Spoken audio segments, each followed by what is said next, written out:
ስም ኢለ የድሮ ዛት ይናፍቃል ማጨማጭ መጣም ባንድ ላይ ተጫፍላ ሙሾ ወረድ ምናምን ነው።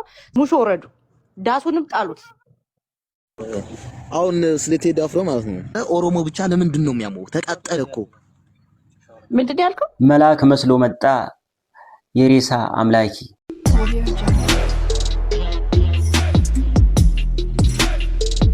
ሰላም እንዴት ናችሁልኝ? የተወደዳችሁና የተከበራችሁ የቻናሌ ተከታታዮች ሰላማችሁ ይብዛልኝ ብያለሁ። በሌሎች እጅግ አነጋጋሪ የሆኑ ጉዳዮች ተመልሰናል። ለቴዲ አፍሮ ዘፈን ምላሽ የተባለው ዘፈን ምንድነው የሚለውን ነገር እሱን ባጭሩ አቀርብላችኋለሁ። ከዛ በተጨማሪ ያን አስመልክቶ በጣም ብዙ አነጋጋሪና ውዝግቦች ተፈጥረዋል። ምን እየተባለው ነው የሚለውንም ነገር ይዤላችሁ መጥቻለሁ ማለት ነው የምወዳችሁ ቤተሰቦች። ከዛ በተጨማሪ የጃኒና የሄለን ወርቅዬ ጌም በጣም ብዙዎችን ሲያነጋግር የነበረውና በጣም የሚገርም ነበር። የተፈጠሩትን ነገሮች እንዲሁ አሳያችኋለሁ የምወዳችሁ ቤተሰቦች። እናንተም እንደተለመደው ሐሳብ አስተያየቶቻችሁን ኮሜንት ሴክሽን ላይ ታስቀምጡልኛላችሁ ማለት ነው የምወዳችሁ ቤተሰቦች። ላይክ እና ሼር እያደረጋችሁ ጀምሩ። ሰብስክራይብ ያላደረጋችሁ ሰብስክራይብ ሳታደርጉ እንዳትጀምሩ። ወደ ቪዲዮቹ እንግባ፣ እንመለሳለን። እንግዲህ ትናንትና በጉጉት ሲጠበቅ የነበረው ሄለን ወርቅዬም ቀድማ በጣም ስትጨነቅበት የነበረው ጌም ይሄ ነው ማለት ነው። በጣም ብዙ ሰዎች ጃኒ ጋር ገስት ላይ ቀድመው ጌሙ ሳይጀመር እያስተባበሩላት ነበር። እንግዲህ የአዶናይም ነበር እንግዲህ እሱም የሷም የነቤታዩም በጣም የብዙ ሰዎች ቤተሰቦች ሁሉ ነው የተረባረቡት ማለት ነው። ልዩነታቸው የመጀመሪያውም ጃኒ ናት በሰፊ ልዩነት ያሸነፈችው። ወደ 85000 ሰው ነው የገባው። ሄለን ወርቅዬ እንደምታዩት የፌክ ሳቅ ነው የምስቀው። በጣም ነው ያሳዘነች፣ በጣም ተናዳለች። ሁለተኛው ጌም ነው ይሄ። እዚህም ላይ በሰፊ ልዩነት ነው በቃ እንደምታዩት ማለት ነው ብላ ተናዳ ነቅላ ወጣች ማለት ነው። ያንቺን አንበሳማ ስቆጥራሉ ልም ብላ በጣም ነው ያሳዘነች።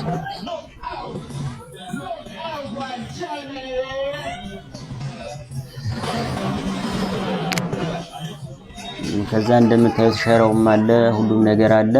ጃኒ በጣም ደስተኛ ነበረች። ኮንግራቹሌሽን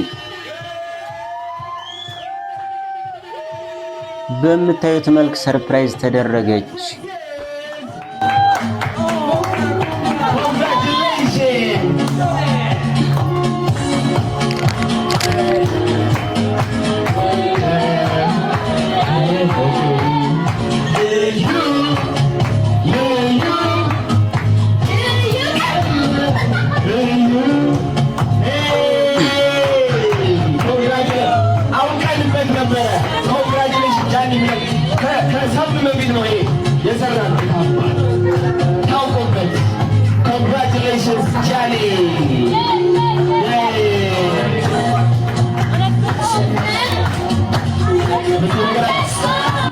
እንግዲህ ለቴዲ አፍሮ ምላሽ የተባለውን ዘፈን እንግዲህ ያው ኮፒራይት ስለሚያደርገው ላይሪክሷን ግጥሟን ብቻ እዚህ ጋር አነብላችኋለሁ አጠር አድርጌ ማለት ነው። አብረን እናንብብ እስኪ። እንይስ የሀገር ካባ ለብሶ የመንደር ሰባኪ መልአክ መስሎ መጣ የሬሳ አምላኪ። ይከፈት መዝገቡ ታሪካችን ይታይ፣ አገር ማንገነባ ማነውና ገዳይ። ባንዳ አገር ሲሸጥ ባልቻ በጎራዴ፣ ለይተን እንወቅ ጀግናና ነጋዴ።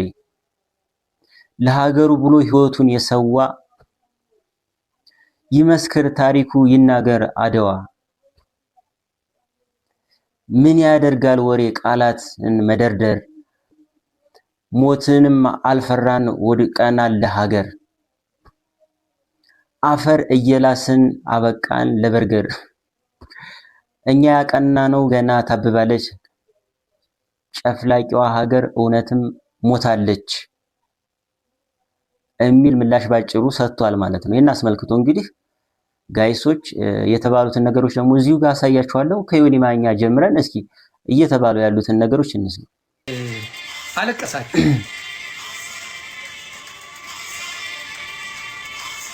ደግሞ ደስ ያለኝ በምትጠሉት አማርኛ ነው ዘፈኑን የሰራችሁት። አይጠምም። አየ ያለ ቦታው ፍቅር ያለ ቦታው አባ ጨጓሪ ነው ይላል ያራዳ ልጅ። ለዛ የለውም ንግግራችሁ። በማትፈልጉት ቋንቋ መልስ ልስጥ ትላለህ። ማንም አይሰማ። እቃክ ማንም አይሰማ። በምትጠላው ቋንቋ ዘፈናት ዘፍነ፣ በምትወደው ዘፈን በምን እናቃለን አንተ እንትና እና በእኛም ላይ እንዳው ሊሰማልን ገመዳ እሱ እንዲህ ብሎ አንተ አገር ታውቃለህ የድሮ ሲራና ፋቂ ያውን ዘፈን ነው እካክ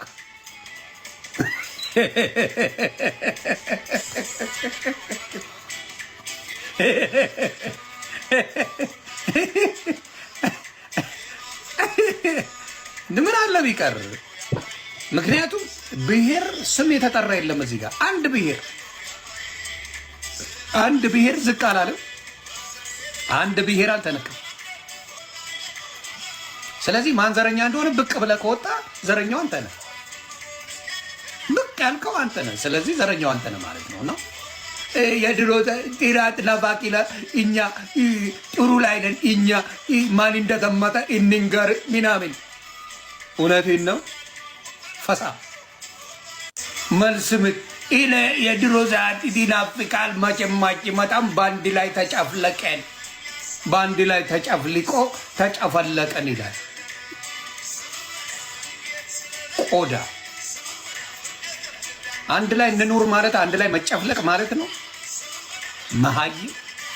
መሀይም እኮ መሀይም ነው አባት ተጨፍልቀን የድሮ ስርዓት ጨፈለቁን ነገርኩ አንድ ጥይት ኢህአዴግን ለመጣል አልተኮስኩም አንድ ጥይት በጨበጭ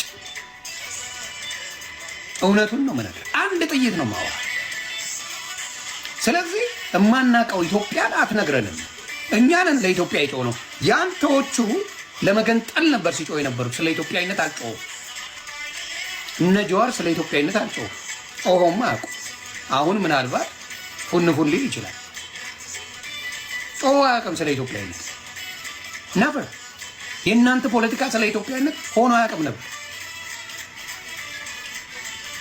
አሁን 4 ኪሎ ስገባ ነው ኢትዮጵያዊነት ምናምን የተጀመረው አሁንም አይደለም አሁን ለምሳሌ ኢትዮጵያዊነትን አናየውም እሬቻ ላይ አሁን ለምሳሌ እሬቻ ሲመጣ ኢትዮጵያዊነት የለም ግብጽ ያለ ነው የሚመስለው እውነቱን ነው የምለው እውነቴን ነው የምለው ቴዲ አፍሮ ምንንም የማንንም ብሔር አልተቸም የማንንም ብሔር አልተተቸም ውስጣችሁ ያለ የበታችነት ስሜት አለ አልኩ አማራ ክልል ላይ ብትሄድ የኢትዮጵያ ሰንደቅ ዓላማ ተሰግዶ በክብር ነው ያለው ደቡብ ብትሄድ በክብር ነው ያለው አዲስ አበባ በክብር ሰው የኢትዮጵያን ሰንደቅ ዓላማ ቫልዩ ይሰጠዋል እውነት የኢትዮጵያን ሰንደቅ ዓላማ ኦሮሚያ ላይ ክብር ይሰጠዋል እውነት እንነጋገር ምረጥ ቢባል አንድ ኦሮሞ ከአባ ገዳ ባንዲራና ከኢትዮጵያ ባንዲራ ብትለው የኢትዮጵያን ባንዲራ ረግጦ አባ ገዳ ነው የሚል ምክንያቱም በዘረኝነት የተጠመቀ ማንነት ሰርታችሁበታል ከኢትዮጵያውያን ጋር አብሮ መኖርን አብሮ ማደግን አብሮ መቀየርን አልሰራችሁበትም ኢትዮጵያዊነት በኦሮሞ ልጆች ላይ አልሰራችሁ የኦሮሞ ህዝብ ላይ ዘረኝነትን ሰርታችሁበታል ለዚህ ነው የተቸገረው ይመጣና ታፈርሱበታላችሁ ወደ ኢትዮጵያዊነት ይመጣና ታፈርሱበታላችሁ ወደ ኢትዮጵያዊነት ይመጣና ታፈርሱበታላችሁ ይሄው ኢትዮጵያዊነት ሲባል ምን አናደደ ስበል ለብልጽግና ነው የተነገረው እዚህ ጋር ከኦሮሞ ጋር ምን አገናኘው ተሰራውን ነገር አደባባይ ያወጣው ቴዲ አፍሮ አዎ የተሰራ አፕሪሺየት ተደርጓል ማንም አልተቃወመም ማንም በተሰራው ላይ አልተቃወመም አሁን ስለ ቴዲ አፍሮ ማለት ነው ኦሮሞ ብቻ ለምንድን ነው የሚያመው ተቃጠለ እኮ ምንድን ነው ያልከው ለምንድን ነው ኦሮሞዎቹ በጣም ተቃጠሉ በቃ እኛ የተቃጠልነው ኦሮሞዎቹ ሲጀመር ብለህ ለሌላ ዜግነት መሰጠን እንትን ይገርማል ግን እኛ የተቃጠልነው ገላና ጋሮምሳ ለቴዲ መመለስ የለበትም እያልን ጋይስ በነገራችን እኮ ነው አይደለም አንቺ ራሱ አሁን ሳይሽ ማለት ነው በቃ ከውስጥሽ ነው በቃ እንትን የምትይው ለምን ይሄኛል ለምን ትናገር አው ተቃጠልሽ ለምን ይሄኛል ማለት ነው ለምን መሰለክ ውለታቢስ ሰዎች በውለታቢስ ሰዎች መነቀፍ በጣም ያናድዳል መነቀፍ ይሰለቻል መነቀፍ መንቋሸሽ መጠላት ይሰለቻል ቴዲ አፍሮ ተወልዶ ቆይ ስማ እሺ ቴዲ አፍሮ ተወልዶበት ያደገው 7ኛ ነው አይደል እዛ ሰፈር ሽንታቸውን በፌስታል እየሸኑ አስሮ የሚጥሉበት ሰፈር ነምበር 2 የሚጥሉበት ሰፈር ምናምን ያደገው እሱን ሰፈር ለምን መንግስት አጸዳልኝ ለምን እንትን ወሰዱኝ ይሄ ምንድን የት ነው የሚኖረው አሁን እሱ ዘፈንም የተጣለውን ባንዲራን አንሳና በዚህ ግባ በዚህ ውጣ ምናምን አገርክ ሞታለች ምናምን ሙሾ ውረድ ምናምን ነው ሙሾ ወረዱ። ዳሱንም ጣሉት።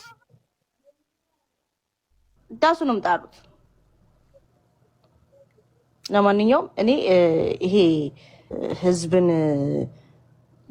እንትን የሚለው ነገር አይመቸኝም። 97 ያስገረፈኝ ይበቋል። ቴዲ አፍሮ 97 ሰምቼው በ17 መርፌ በጠቀመው ቁንጣ ምናምን ብዬ ኮብልስቶን ወርውሬ አጋዚ የቀጠቀጠኝ እስካሁን ያመኛል።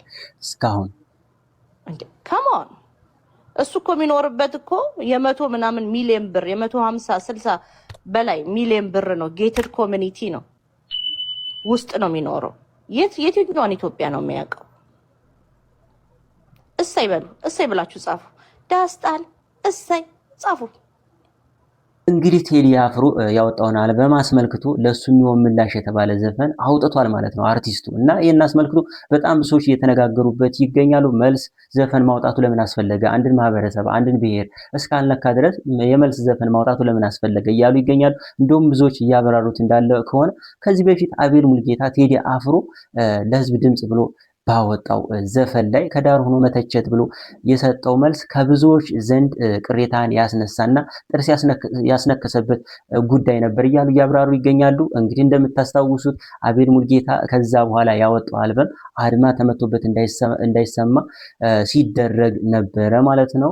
እና እናንተም ይህን ጉዳይ አስመልክቶ ያላችሁን ሀሳብ አስተያየቶቻችሁ እንደተለመደው ኮሜንት ሴክሽን ላይ አስቀምጡ። ወዳችሁ ቤተሰቦች በሌሎች ጉዳዮች እንገናኛለን። ሰላማችሁ ይብዛ።